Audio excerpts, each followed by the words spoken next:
Hey everyone, and welcome back to Ideanthro, where today we're talking about floating wetlands. Now this isn't a topic I've had heaps to do with in the past, but we have Darren with us today, Darren Draper from Draper Environmental Consultants, and not so long ago, like late last year, you were kind enough to bring me out to this floating wetland here that we'll get to in a minute. Sure. To show me around, because I was like, hey, I want to know a little bit more, and the best way to do that is to go and look at it Absolutely. in the real world. Yeah.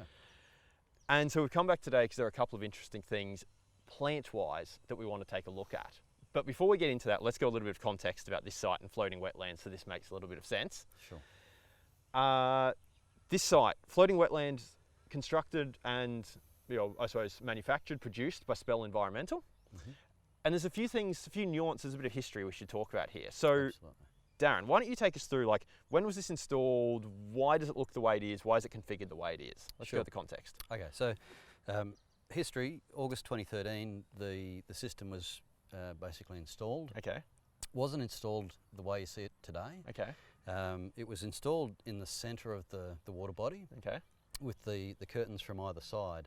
The intention was to capture all of the runoff from all of the catchments Okay. and test the performance of the system from both the developed site and the new development that's going on around here. Okay. About February 2014, we had a fairly significant event go through here Okay. that basically brought the water level up to where we're standing here. Wow. Okay. And we realised very quickly then that we weren't ever going to be able to get a representative understanding of what was going on in the catchment with it located where it was. Okay.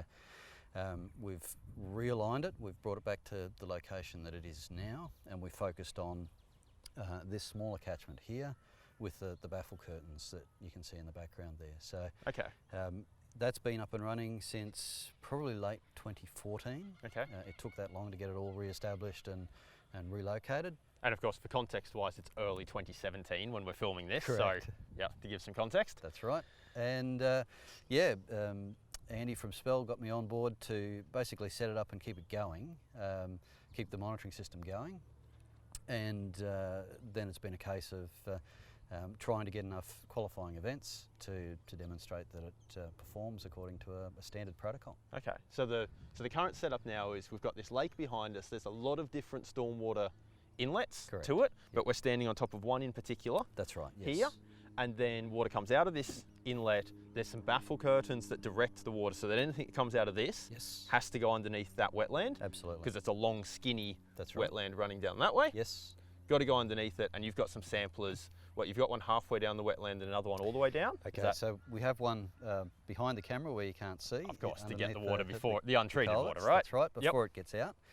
We have a sampler cabinet halfway down, but the sample point is directly at the head of the wetlands. Okay, gotcha. So we're basically allowing for that inlet zone to do its thing, and then test right at the head of the wetlands, and then another one right at the tail of the wetlands. So Yep. we're looking at what the floating wetlands itself does. Yeah, so you can separate out what settles out when it hits the lake, so Correct. to speak, Yes. in terms of coarse sediments, Yep. primarily, you'd assume, That's right. and then what's actually happening under the wetland. That's right. Yep. Okay. Yep. Cool. Well, look, this video, that's really useful context, but we're actually here really to talk about the vegetation and what's Sure. been changing over time. Yep. So why don't we go take a look at that? We can do that. Sweet. Let's go. Let's do it.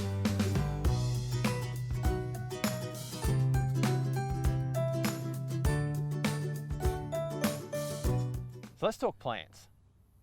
I'm immediately impressed when you first brought me out here that this island's particularly well vegetated. There are some birds around, there are some swamp hens, but things are doing pretty well. What sorts of species were originally planted on here?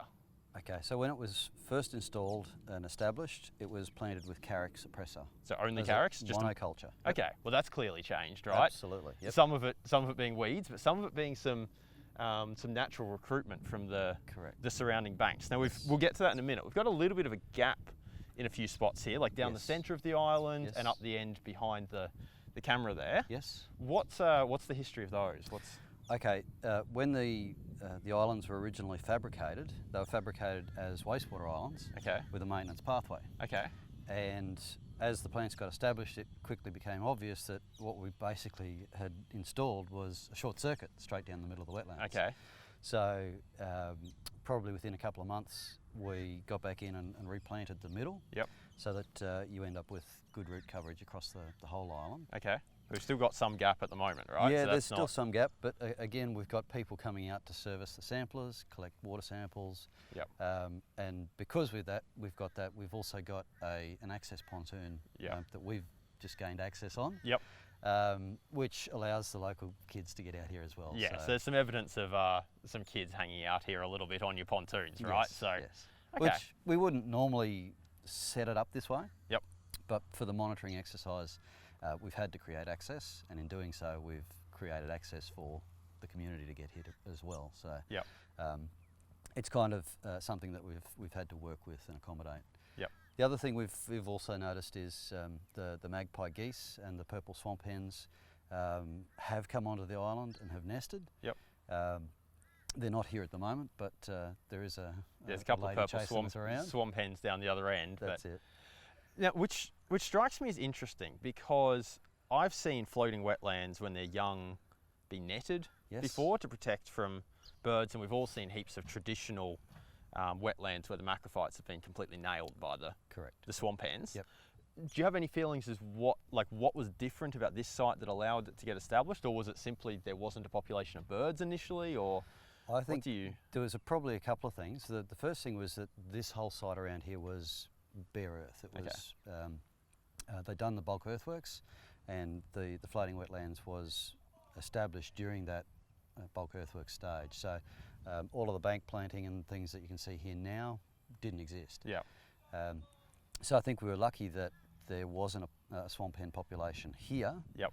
Even though there might have been some around there. That ties in with something I've observed before on just traditional wetlands, where I find that, and I can't prove this, I don't have data to back this up, it's just an observation, but where there's a food source nearby, then the swamp hens seem to gravitate towards the wetland to live in, or in a case of one particular wetland, a whole bunch of ibis because it was near a dump, but the birds will gravitate to the wetland to live in so long as there's a good food source nearby. So Southport Broadwater Parklands, I think that's the case there. There's bins, there's rubbish, there's heaps of food that they grab and then live in the wetland. I wonder if what you're describing here with, because there were no houses and just bare earth, no food source, to support a large population anyway, the water body itself could probably support a few, but I wonder whether that's what's going on once it's got established.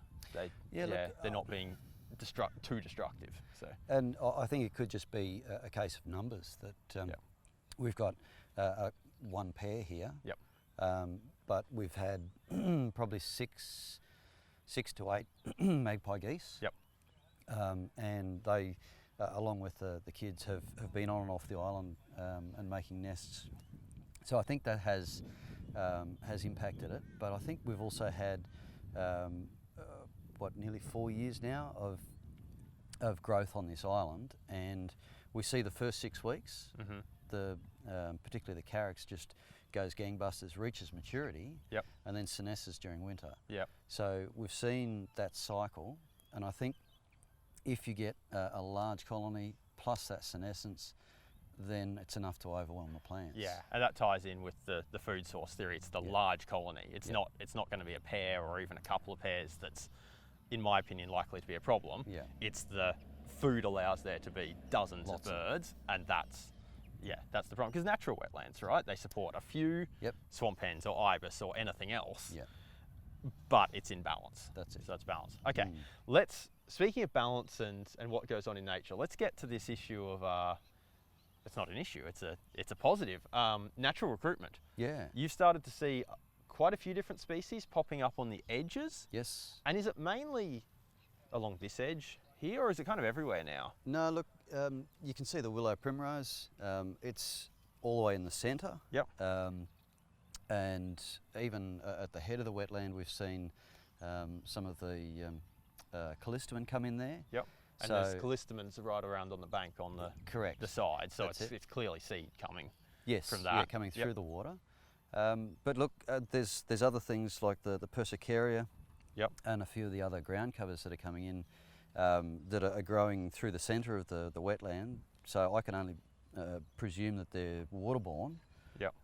And the seeds are finding enough light there that they're starting to establish themselves. It does look like there's a couple of spots like down near the middle pontoon there, Yes. where you can see that, you know, where we're standing right here, you've got the plant that's planted in the hole that's made for it, and it's Correct. tufted out. Yes. But there's clear space where you can feel See the matrix. Yeah, see the matrix there. But on the edge where the natural recruitments started, the matrix is now completely covered. Correct. And you can see where it's starting to creep in. Yep. It'll be interesting to see over the next year or 2 years or 3 years whether it eventually, can it completely cover over and fill it in and make it more diverse and more robust, because it's great for the Carex to do well, but we all know that one species in one spot, you know, a bad year can knock off. Like, diversity's good. Yeah, right? Absolutely. Carex is great, but diversity's better. So and that's what I've said to Andy and the guys from Spell with the monitoring project. Whilst it was originally set up as a monoculture and we wanted to know what Carex did, don't touch it. Because what this will do is give you an indication of what it's going to do when we start putting them in broad scale. Yep. You want it to colonise, you want it to become as natural as possible. Control the weeds, sure. That's what we've got to do with all of our wetlands, but you want this to be as close to what it can do in nature as possible. Yeah, this is exactly like the Hoyland Street bioretention system. Oldest bioretention system in Queensland, best part of 15 years old now. Yep. I've now seen it go through several cycles of being initially planted with melaleucas and lomandras, and then a whole bunch of acacias came in, developed a really good canopy, got to like 12 years old, the acacias all died, because that's about the age where they die, and suddenly there's a bunch of tuckaroos coming in underneath, and they're planted all the way down the street at the edge. So clearly there's been a seed bank of them sitting there for ages, waiting for the acacias to die, there's heaps more light, and they've gone bang, let's go for it. So I'm really heartened to see more and more examples of this natural recruitment happening, because I think it speaks to resilience in the systems. If there's nothing growing up, nothing happily coming in on its own right, I think it's a concern, but where we've got stuff coming on, it's really cool. So. Yeah. Okay. Any final thoughts on the plants before we call it quits?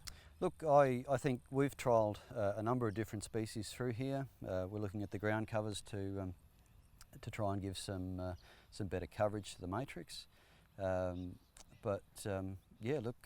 think certainly the Phacinia we haven't seen grow so well. And again, it may just be this location. We've got acidic water with the flows through the groundwater here, so it could just be a reflection of that. Generally I think with the plants, everyone expects it to look great all the time. Yep. But they grow and they die off, and they grow and they die off. So there is just that natural occurrence of senescence. And you were saying that you saw that quite recently, because I mean, we're here January 2017, and you said, what, in December when you came out? Yep, we were up the there a month Carex. ago. Yeah, the Carex was really quite browned off at that point, but it had also been hot. We'd had multiple days in a row at like high 30s in southeast Queensland. Without rain. Without any rain. And so, you know, maybe it was enough to brown off the tips of it. Clearly didn't harm the plant itself, because it's come back as soon as we've had cooler weather for a couple of weeks. That's it. So. Okay, cool. Excellent. Well, Darren, thank you for your time, for coming out, sharing some thoughts, showing me around. Thank you also to the crew at Spell for letting us come out and talk about their baby, their site. That's really cool. If you have any thoughts about floating wetlands, if you've got any questions about this sort of thing, by all means hit us up in the comments on YouTube or on Facebook. We're happy to rope Darren in again in the future and make more floating wetland videos. But until then, have fun, and we'll see you soon.